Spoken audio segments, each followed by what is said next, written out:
everyone, and welcome to a very fun interview. I'm Shaurya Chawla. I'm a film critic at the Banana Meter, and today we are joined by the visual effects supervisor on RRR, Srinivas Mohan. Welcome to the meter. Yeah, thank you. I hope you're doing well. Yeah, I'm doing well. What about you? Doing pretty well. A little bit nervous. This is my first interview, so I have no idea how I'm going to do. So yeah. Hopefully, fingers crossed. I have to get the obvious question out of the way. But before I do that, I have to mention I've seen this movie 3 times now, and looking forward to a fourth. We just planned a fourth one and viewing with some of our family members, and every single time it's just gotten better for me. So congratulations on this movie. Thank you so much. So I have to know, like, now that the movie's become such a big global hit, how does it feel? Like, you look at it and say, oh my God, we didn't expect it to get this big, or what's going on? Yeah, so actually, we know that it will run well and it will go well in India and some places, like then compared to when you see with the Bahubali's previous movies. So it did well in few abroad, like Japan and some places, but we didn't expect this kind of response from the Hollywood side. It's like, especially after Netflix releases, it's like every day, it's like I'm getting a lot of feeds, and this is like really crazy. So it's really surprising to get this kind of things. But what I thought is like director, he's mastered in emotions and like how to play with the emotions, and that we have 2 good performing artists. So he has utilized them very well, and they are everybody, all other crafts. Like now we have a little more budget than compared to the previous movies. So now all the other technical crafts and all the crafts, we have a slightly more budget to get the director's vision. So yeah, I'm extremely happy that it's breaking boundaries, reaching more people. Yeah, now it's become like my everyday routine. I'm spending more time in Twitter, and enjoying all the appreciations and replaying them, and it's like, yep, it's very good. Happy moments. That's wonderful, and just seeing the reactions come in. I saw some people, in fact, say that this was their first big entry into Indian cinema, which, hearing that's pretty amazing. Yeah, that is one thing which we are really happy that this film is like more given a gateway kind of thing. That is one of the things which we didn't expect. Yes. Mm-hmm. So now I think the whole world is going to see a lot of other Indian movies. So we have a lot of talent here in India. I think this is a gateway for that. We are extremely happy. I'm so glad. No, so the journey to this movie, obviously, you start somewhere. When you first started off, watching movies and appreciating movies, was this always your dream to do visual effects? Not really. It's like I was a computer programmer. I did like 2-3 years when I was after my +1. So I learned some computer programming, and I did some shared accounting software. So one of my competitors, so they also developed similar software, and so when he launched the software, there is one kind of logo animation appeared in that software. So then I thought, okay, why can't we?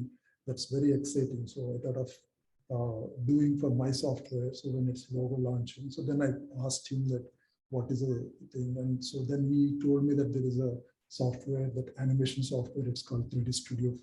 So then I jumped into that, and then that was like become very exciting, and so yeah, from there onwards, it's like I went into the animation, and so I remember still that software name is Sam, Share Accounting Manager. So I saw that those days it's like a universal logo. There is a logo coming from the globe behind, and so I did the similar thing. That is my first 4 days after I learned 3D Studio. So then I did that. So from there, it's like no turning back. So I know that this is my interest and field. So then that's what the entry into the visual effects and animation into visual effects. Then in childhood, it's like we know in India, it's like most of the time we love watching movies. Like in India, we produce a lot of like almost like every year, I think more than 1,000 films produced all over India. So we love watching movies, and one of the thing is like it's I think cheapest entertainment, spending 3 hours with very little money. And of course, I'm from Vijayawada, it's like very hot. So we love going to the theater and with spending that money in AC air conditioning. And that is one of the craze. So it's mostly whenever we have time, it's like all friends, we watch movies. So movies, it's like I think in most of the Indians know about how movie making. I think it's there inside. I think now it's become their blood, in their blood. So that is a kind of movies content we produce here. And now those days, it's like in Telugu film, that is a Maya Bazar. That is a very old film. In that, they have a lot of some kind of special effects where Gatut Gaja, he actually eats all the food which prepared for the festival. So all the food comes into that. He's a giant character. So that actually stuck in my mind. So we can start working on that side.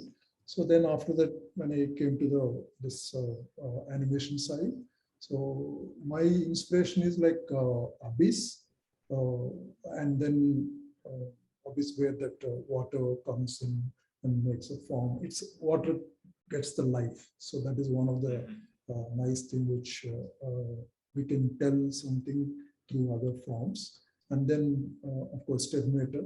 So these are that time it's like it inspired me to move towards this side more strongly.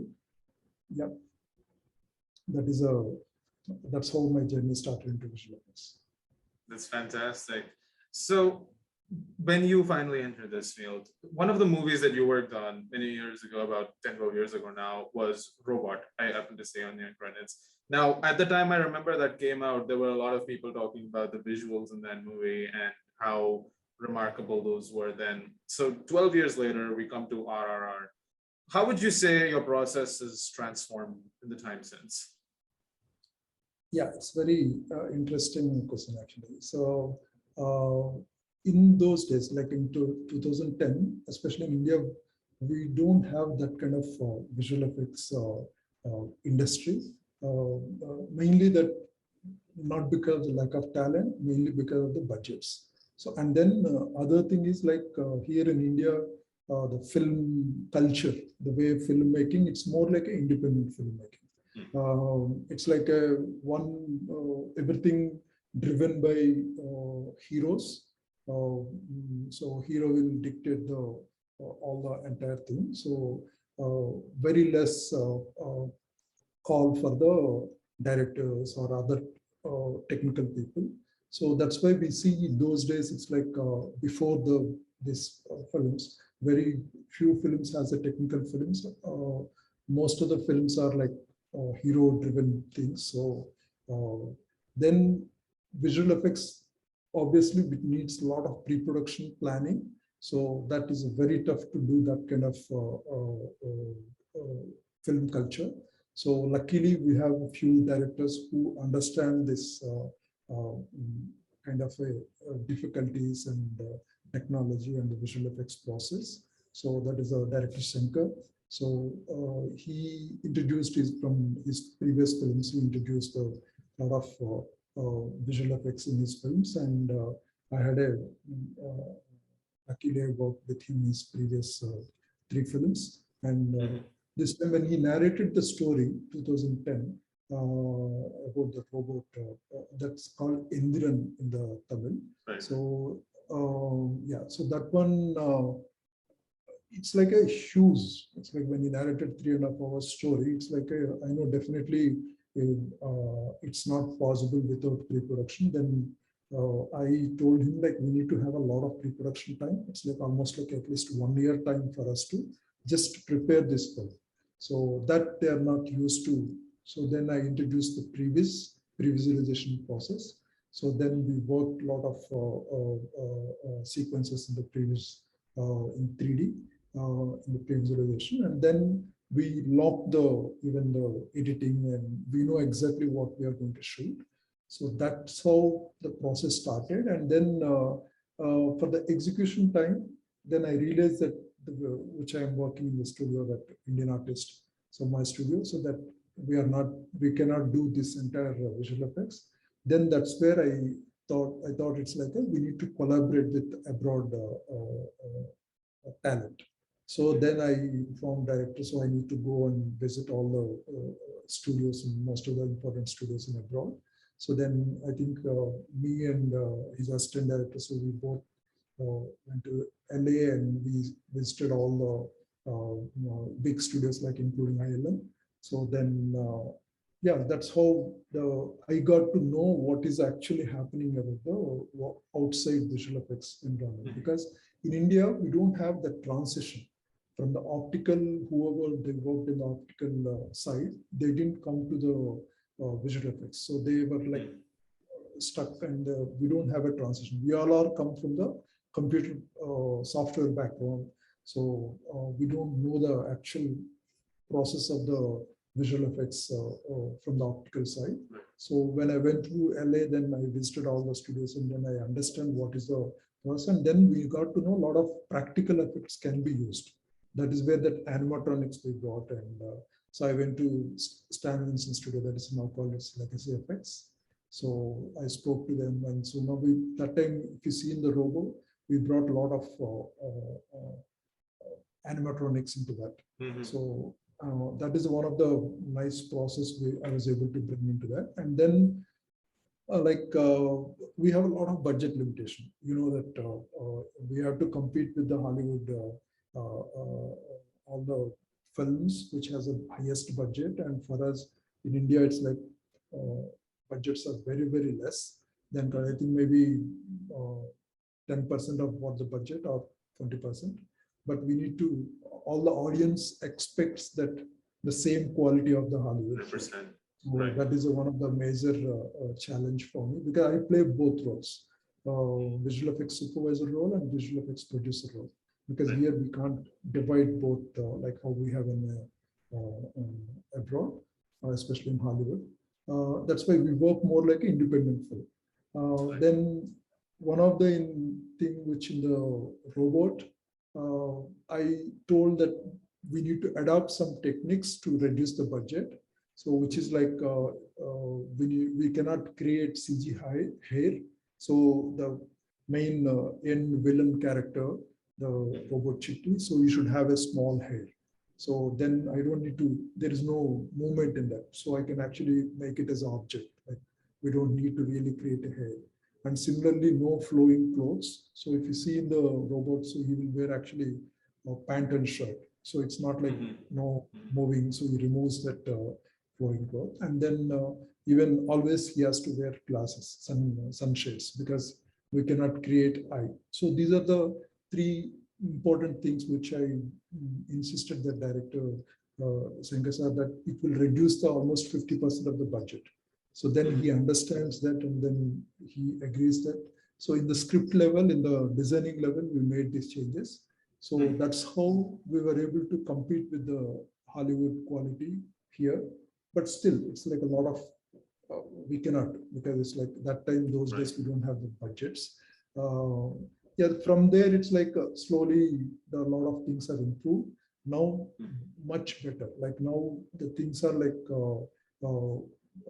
especially the people understand what is the preparation time, especially in the director's side and the production side. So now they are giving us time to prepare the things. So especially for RRR, even the Bahubali is one of the things which I had a chance to again improve next level of pre-production. And so Director Rajmouli also understands similar to the Sankar. So he understands the entire technology, and he given a lot of freedom for us to like developing the pre-production.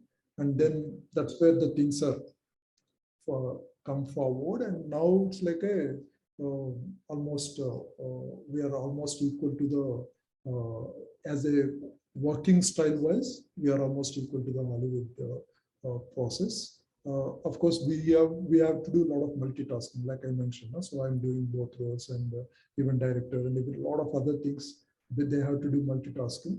And one major thing which still didn't change is that it's still running.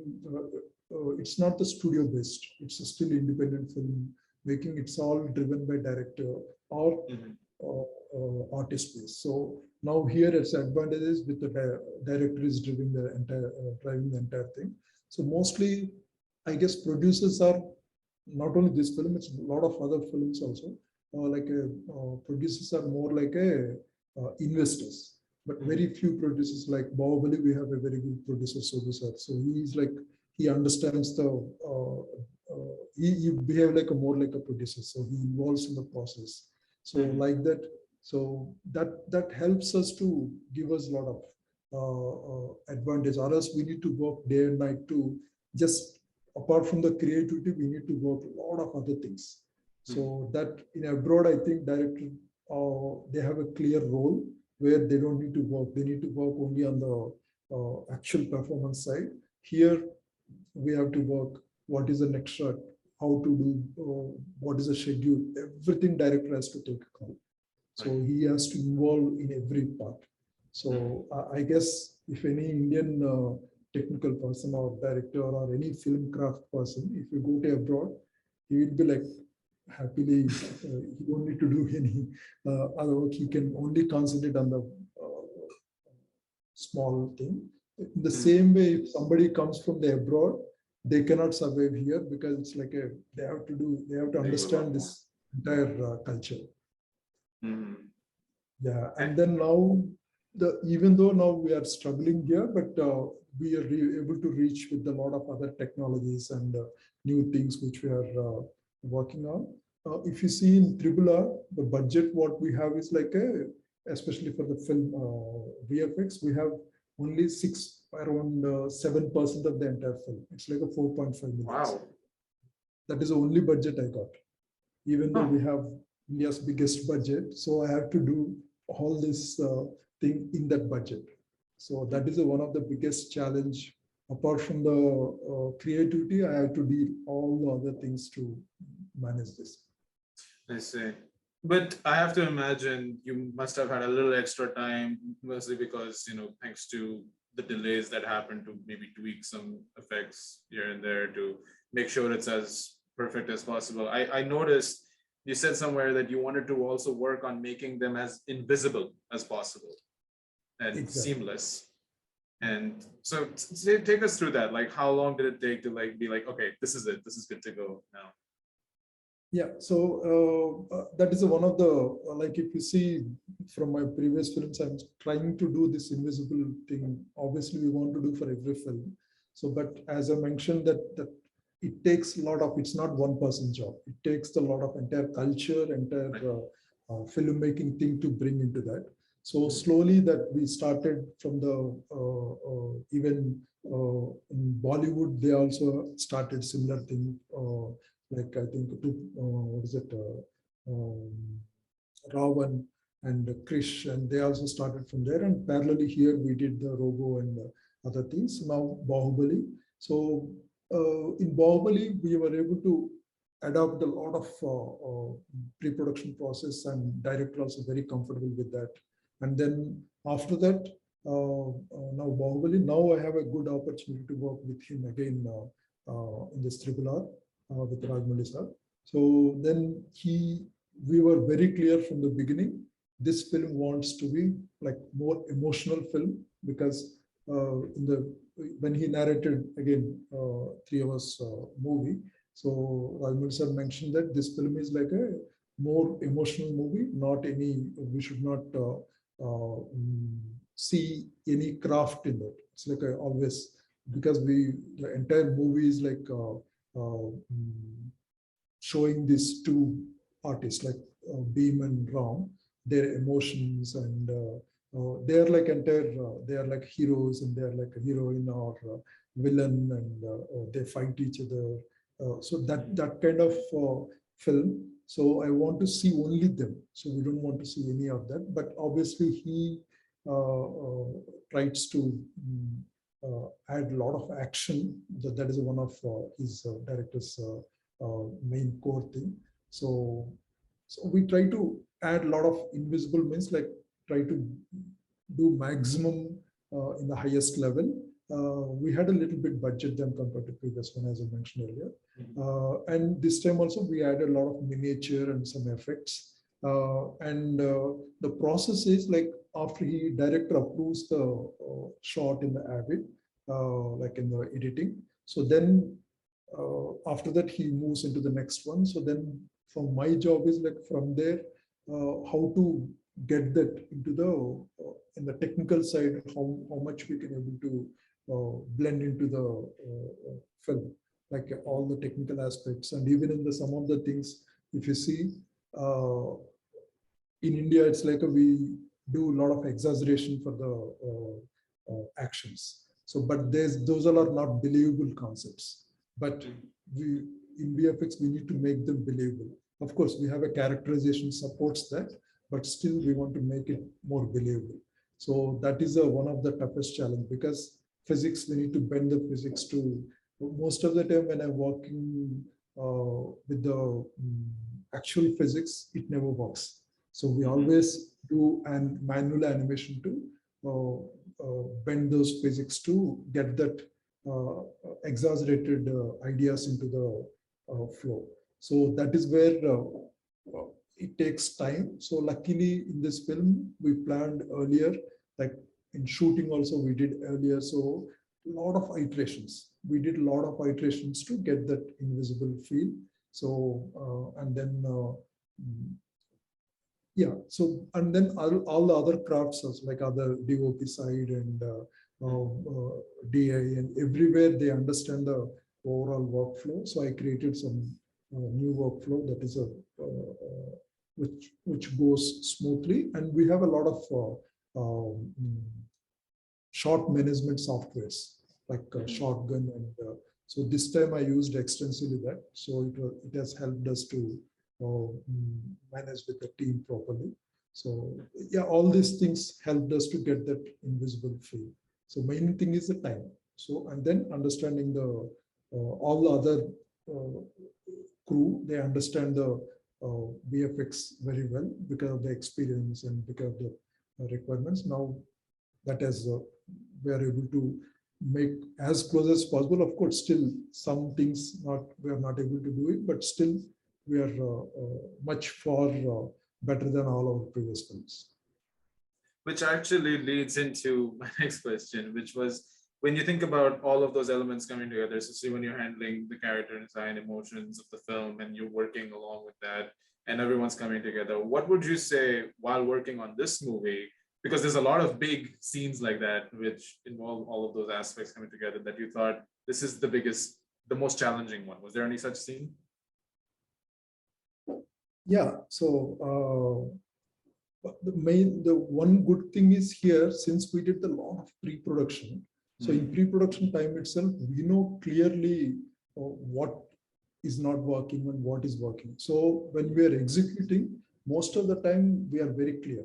So like if you see Tiger, first Beam intro, there is a tiger, he captures the tiger, and so in that sequence, one of the first sequence I did in the previous, we did like clearly what we need to shoot. So we are looking for that kind of a similar location, and then we have a clear vision, including the timing and how the tiger, how much speed it has to move forward. So that is one of the biggest helps. So we don't have any creative changes. Predictions in the next thing when we are executing. So that's why creatively we are very clear when we are doing the pre-production. We did a lot of creative process. Like if you do if you take the bridge sequence, the bridge sequence director is very clear that he wants the specific actions, and he's very clear on that all that. But some other sequences, he has specific things like ideas, like I want this emotion to be here and I want this action to be here. And then from there, I start doing the storyboard, and we have a team doing the storyboard, and we all have all other HODs. We help them to bring his vision to put it into the actions. And this time we are all together. Like we have an office, so director, DOP, and production designer, and myself. So we are all actually staying in the same place all 3 years. So that was really helpful for us to spend entire time in that. So after the storyboard, we start adding up a lot of things in the pre-production. Director brings like one idea. If you see in the Tiger introduction, so he told that I have one idea where Tiger lion jumps, and he has one live reference. Lion jumps and catches the deer. So that we took a reference of that, and then we incorporated into the action. Like that, he started giving a lot of live references of the animals and all his ideas. So we started adding all this into the previous. So that was really, as a creative way, it's like a developed all together. But once the previous is locked, then it's like everything is execution. And the stunt viz also, in the stunt director, that Solomon, he also takes the input from the director. He performs with his team, and that also we add into the edit. So, and sometimes what director does is all his assistants, they also act like a artist, and we shoot that as a mock shoot, and that also we actually put it in the edit. So we know exactly what we need to shoot. So that creative process, we are very clear on the pre-production level. So that helps a lot. Yeah, in the toughest sequence wise, yeah, all the main important sequences like interval sequence is one of the toughest to execute because it needs a lot of pre-production than compared to the others. The reason is, so director told me one thing in the when this interval sequence time. So what he mentioned is, I have seen a lot of live action, especially CG animal films, and even in some of the Hollywood films also. He mentioned that the animal speed is actually, it's not, somehow they're not working out. The reason which we thought is like, when they're shooting the animal, like suppose if tiger is running and jumping from here to there, so cameraman has to follow that and do that. But when they're doing the DOP is following that tiger, he don't have anything because it comes in the CG.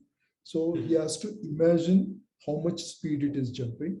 So that if he don't have an on location, there is no reference, then he might move faster or he will move slower. So based on this actual principle photography, our VFX team has to, CG team has to animate, because that is a limitation. So that's what we found. So we want to avoid that limitation. So what we did is like we did all the interval animal part with the detailed previs, where animals are almost animated like a final, especially timing wise. So we know exactly how much time the animal is moving and everything. So based on that, we did two things. Because on location, everybody needs to know to react that animal, because the animal is not going to be there in the live location when we are shooting. So we added some kind of a things like a LED, because this is a night sequence. So we added some LED strip. We taken the animal path from the CG. So we exactly manage the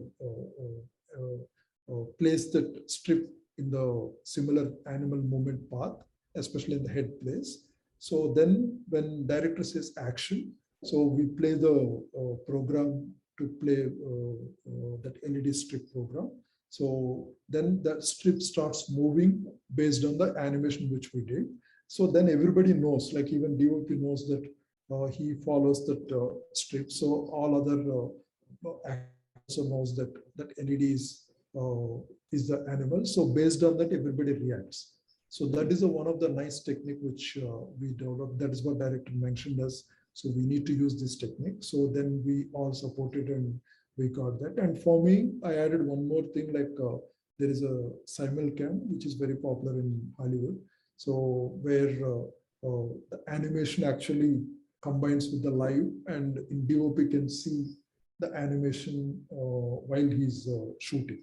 So in his monitor, when director says action, two things can happen. One is that the LED strip starts playing, and the other one is the animation plays from Unity, where the animation actually combines the live and shows in the DOP monitor, cinematography monitor. So he follows that. So these are the things which we tried that took us a lot of pre-production time and a lot of planning. So interval, and that paid off. I think in interval, whenever the people see that, especially the animals coming out and that all that, it's actually given a lot of exciting thing. So that interval is one of the thing. Obviously, we have a lot of people didn't notice is like people thought only animals are the only thing in the CG VFX side, but we have almost like 2,800 shots in the overall film. If you see, one of the invisible thing is the bridge, that where the so that is like we got it very. Most of the people like didn't notice that is done in the. So especially Rajmouli sir is like he wants to, because it's a big actors, we cannot go and shoot anywhere outside the in actual public places. So because a lot of tough to control the crowd. So most of the film, he always try to shoot it in the studio, and so with the limited interactive places. So that's where the VFX comes into the place, and so that helped us a lot into the bringing into the invisible things. So, but overall, the interval sequences are one of the toughest part for me to execute. And okay, one other thing. Now in this movie, the way it's been released online, if I'm not mistaken, the version that is being shown is the IMAX format in that full screen. And I saw the movie in IMAX. It was in that expanded ratio. So with all of the work that's going on, did it give you some extra liberties to like work with a bigger scale as a result of that to make it more complete looking? How was it like working with that ratio? Yeah, obviously one good advantage is like we planned this much earlier, because in Bahubali also, if you see Bahubali 1, so we actually did it in for the IMAX format.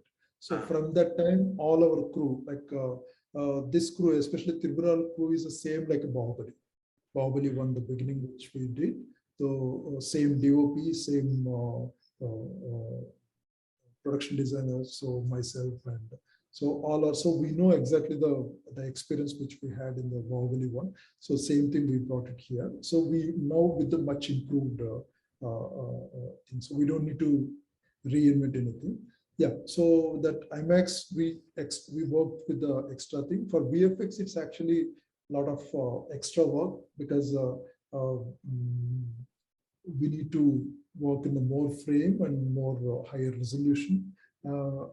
That is for the wider format. And in the shooting itself, we know clearly that we are going to use, so we avoid all the placing lights. DOP avoids the placing lights there, and so we are very clear on that. But main thing is IMAX format. IMAX is like a so huge, much bigger thing. So when we are working with the details, like especially the animal fur and the texture. So when you're working for the bigger screen, we need to spend more time to do the rendering and without noise.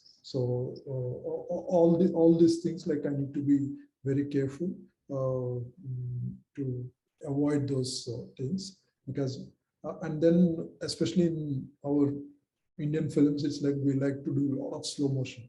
So it has to be slow-mo, and then all are bright. It's not like a dark and avoid, and so we don't have that kind of. I don't know. That's how people likes to show that. That's what we are so used to here. So everything is extremely slow motion and then bright and detailed, and so that is where then again doing that for the IMAX with a lot of details. So my most of the time is the more, apart from the creativity, the getting that technical things right. So that is a one thing actually I need to work out. I spend more time on that to get that extra for the IMAX format. Yeah, and then especially when you see in the climax part, and the climax where the Ram Charan, that is Ram, he turns towards the Allu Sitaramraju with the getup. So that time what happened, initially what our entire sequence wise, he changes to the towards the Allu Sitaramraju, where he has that orange color saffron thing with the arrow. That is the actual Alluri Sitaramara's getup, where because this film is inspired from the actual freedom fighters. So that is a getup. That's how we work with, in, I think almost around 50% of work I finished that entire climax work from my side. So we given for the re-recording for the music director K. Vanisar. So what he did is like he added the flavor, that he changed the perspective of that towards the mythology, towards the Ram, because almost similar to like the character what Allur Sitaramraju is almost like a looking like a god Ram. So he added that perspective in the music. So then after seeing that my work with that music, then I realized that no, it's not working out. So we need to enhance a lot of like going towards more surrealistic. So that is where, even though Derek mentioned earlier, like we need to add some ambers and some fire and all, but I didn't. I'm going more towards a more natural feel. But then after listening to that perspective, that what Kirvani sir gave with the more mythological Ram feel. So then I added enhance a lot of fire, enhance the forest with the more glow and more fire, more embers. I added more surrealistic feel to that. So that has actually matched with the re-recording, and both come together. I think that emotion feel climax, the way they takes the Britishers, all that worked out with the both visually and re-recording the music wise. So these are the things which, again, when it goes to IMAX, I have to make sure that it has to be in that quality. And then again, last minute we decided we want to do it in the stereo. So then that stereo conversion, I have provided a lot of layers to them. That is very last minute, since we have pandemic opportunity, we took that. All right, so where do we leave off? Okay, so a fun question. When you're working on some kind of a project, any project over the years, there's always that one moment that you see something and you go, that's the moment, this eureka moment of sorts. Was there any such moment while working on RRR that you thought, I'm working on something special here? Yeah, so that actually what happened, like since we work almost 3 years in the project, so I can say that when you see in the final movie, for the audience, it's like they enjoy that 3 hours, the moments. But for us, like almost like every alternate days, like when we thought it's something is planned, and then it's slowly we know it's executing. So that time we every day it's like almost like some kind of excitement. So it's not like just for you guys, it's like as a audience, it's a 3 hours, but for us, it's like almost like a 3.5 years as a, or we live in that excitement because it's like we never, most of our creative guys, it's like all the crew, they don't have that kind of a tension, but obviously the execution wise it will be, but actual thing, the movement is not, I guess they are not for the money. They everybody we work for the more like a excitement. So I guess the answer is like yes, we have a lot of excitement in most of the times. Like when, but for me that the main excitement is like when I saw the animals which all come together and coming out, and then especially the beginning introduction. The remaining film, I know clearly how it's going to be, but only thing for me, the not like still some kind of a walking kind of feel is the animals, because that is in India we don't have that kind of animal proper 100% realistic photorealistic animals experience is very less. So till we get the, because the way it comes also, it comes as a first as a very basic poses, and then turntable we approve the character. So because when I'm showing to director, he see only the turntable and he has to approve on that. Then after that we show to director like only the grayscale, the basic layout and speed, and then after that we add basic texture, not with the fur and lighting. So then he has to approve on that. So then after that, director is okay. Okay, I got the what I want. So then it needs to be seen in the final quality. So then we need to add this fur and then FX and with the lighting and rendering, and then so that is where that after seeing that few shots first time in the edit room, then we know, wow, we are able to achieve the what we want so the animals, like 3 companies they have done. One is the first introduction animal one, the tiger. It's done by MPC. Then the interval portion where all the animals are coming out. That one, those sequence done by Redefine. And then there is a one shot where the tiger, Charan hits the tiger. That one shot done by Alzira, which is from Iran. So this is the animal. So whenever we see that animals are output, finally, whenever that shot comes, so we are really excited. We want to see it in the big screen. We take it into the theater and we saw that, and then we are happy that we are in the right track.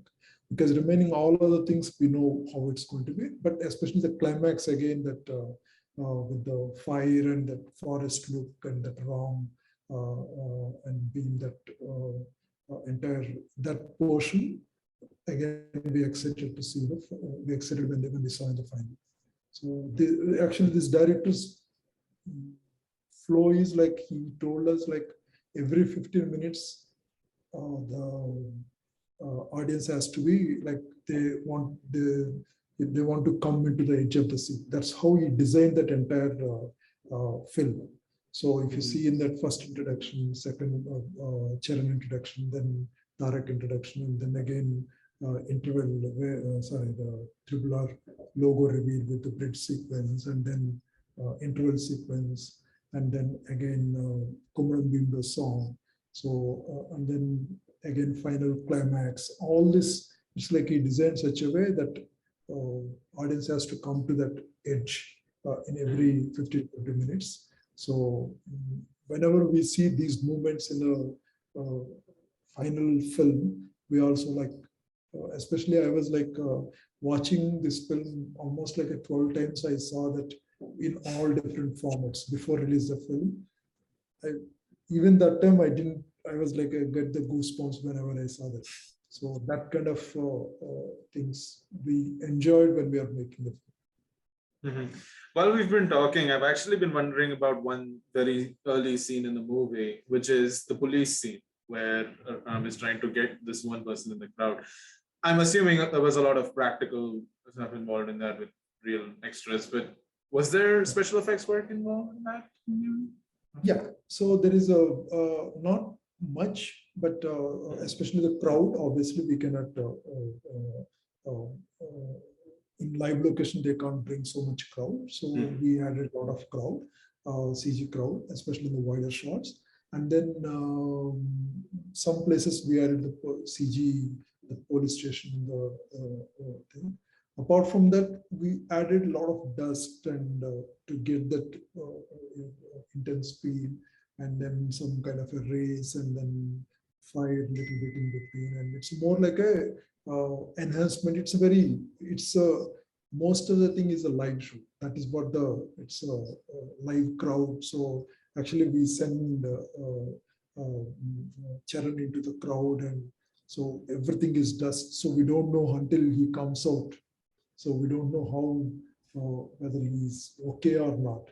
So it's like big. Everybody took big risks, and but we know all are like people are who are surrounding him. Like so, they have a stages like center. If you see in the crowd, so that surrounding him, they are all fighters, trained fighters, and then next to that another layer they have the bouncers, and then after that only they are juniors. So then such a way so they can control, and so it's that is one of the initial sequences we shot.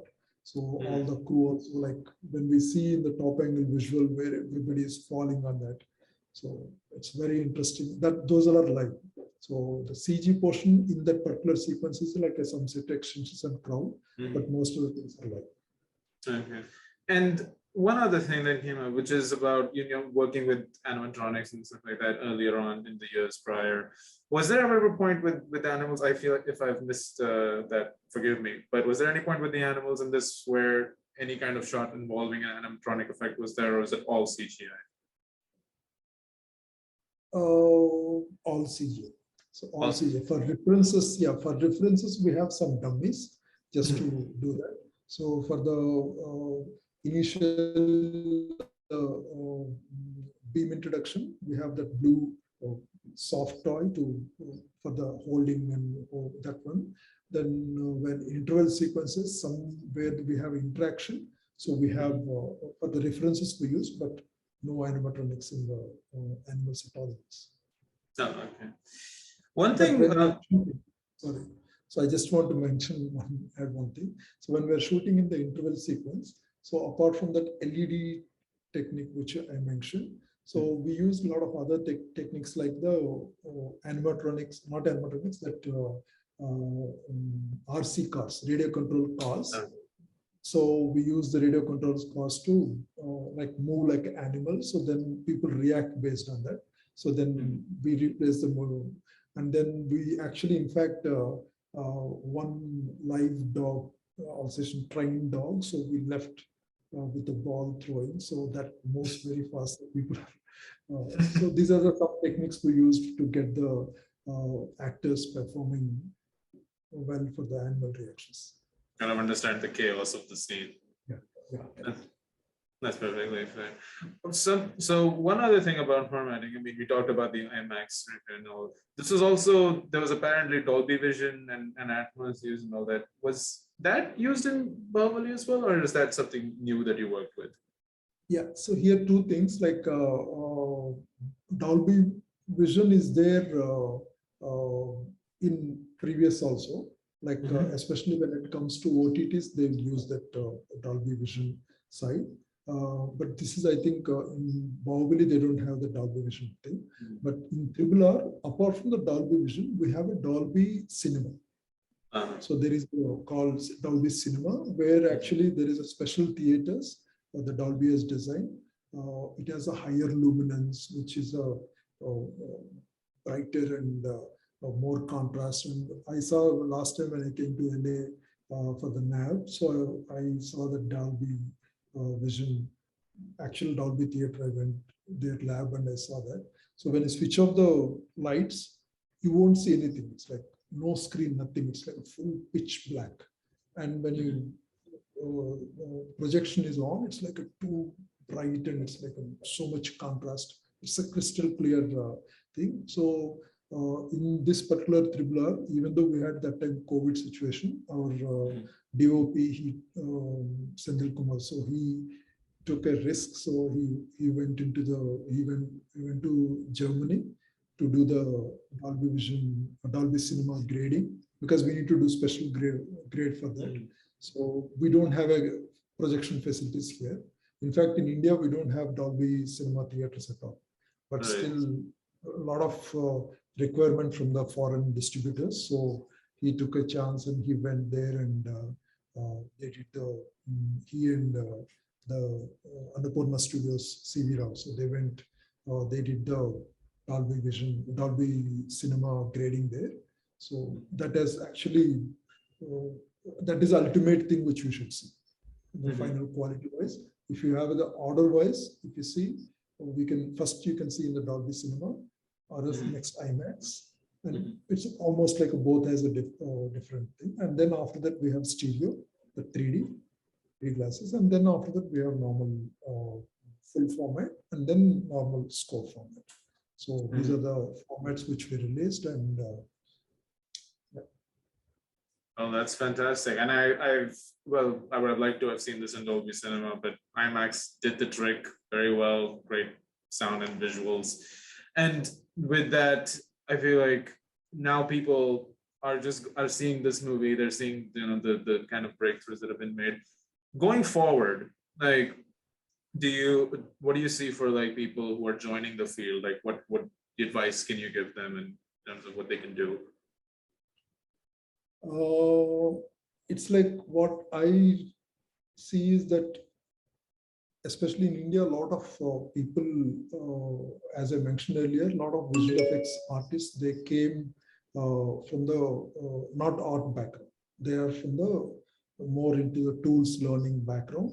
So what I'm requesting all the VFX artists, even wherever, so it's a more, they have to learn more art and filmmaking, especially when you're coming into the visual effects. You should learn filmmaking and art. So that is your core, because now tools are becoming very user friendly. You just need to, before previously when I'm working, it's like, if you want to do the lighting and if you want to do the global illumination, you need to fake a lot of things.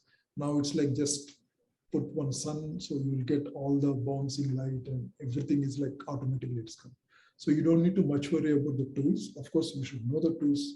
Maybe I can say some 25 to 30% of the tool, or you can learn one tool properly. But most of the time, you need to learn more art and more towards the filmmaking. And now you have a lot of other free tools like a Unreal Engine. So you can actually produce whatever you learn. You make some films, like a short films. Even if it's a small, or even if it's not good, just jump into that and start making films and do that. So that is what it's actually practically you can do a lot of things. When we are working, we don't have those facilities. So that is my thing is like, you just jump into that, do all the films, and you learn. Obviously, you will learn, and but try to learn more art side, art and filmmaking. All right. Well, I can't tell questions. Well, this has been a really, really enlightening and awesome interview. Thank you so much for your time. Congratulations on the movie once again. Can't wait for more people to see it. I'm still getting a few comments from people who are saying that we just saw it, just loved it, and hopefully many more to come in the weeks, months, years to come. And I hope you continue to see a lot more of that praise as well on social media and all that. And thank you very much. And yeah, thank you so much. It's wonderful to talk to you, and as I mentioned, that it's like a lot of memories. So all this 3.5 years memories, I'm just able to go through this. It's very nice talking to you. Thank you once again, and have a lovely day.